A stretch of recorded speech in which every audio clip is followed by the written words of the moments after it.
He was born on July 6, 1935, in a small hamlet in northeastern Tibet. His journey to spiritual leadership began at the age of 2, when he was identified by Tibetan monks as the reincarnation of the 13th Dalai Lama. He journeyed with his family to Tibet's capital Lhasa, and his formal enthronement ceremony was held on February 22, 1940. The Chinese Communist regime's People's Liberation Army invaded Tibet in 1950. The Dalai Lama met with China's new communist rulers, traveling to Beijing to see Chairman Mao Zedong. Mao said to him that, quote, "religion is poison," foreshadowing the religious and cultural destruction that followed during the Cultural Revolution. In 1959, fighting between Tibetans and Chinese troops erupted across Tibet. On March 10th, thousands of Tibetans rose up in protest. They gathered in Lhasa and surrounded the palace to protect the Dalai Lama, who they feared was in danger. A brutal crackdown by the Chinese army put an end to the protests across Tibet, with countless lives lost. 7 days later, under cover of darkness and disguised as a soldier, the 23-year-old Dalai Lama began his escape from Lhasa across the Himalayas into India. The Dalai Lama, along with his family, government officials, and Tibetan resistance fighters, journeyed through 17,000-foot-high mountain passes and arrived in northern India a month later.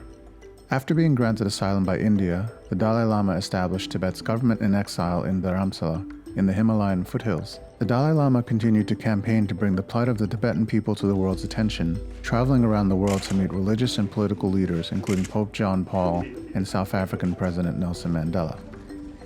He recognized that Tibet's survival depended on international support. The Dalai Lama did 60 international trips between 1986 and 1999, visiting an average of 10 countries annually. The present situation of Tibet, not at all good.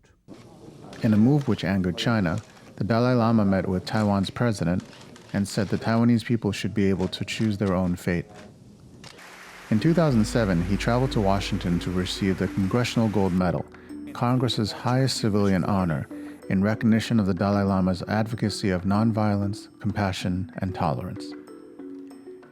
In March 2008, Tibet's largest anti-China demonstrations in 2 decades broke out, sparking riots in Lhasa and nearby ethnic Tibetan provinces. China accused the Dalai Lama and his allies of orchestrating the protests and trying to disrupt the Beijing Olympic Games.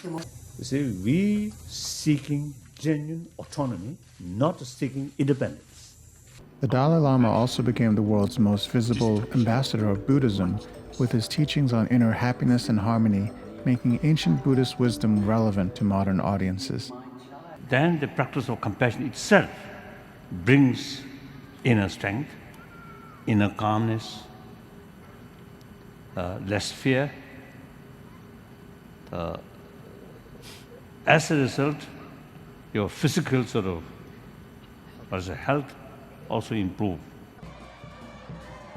Just before his 89th birthday, the Dalai Lama visited New York for knee surgery. He was greeted by well-wishers along the streets and outside his hotel in Midtown Manhattan.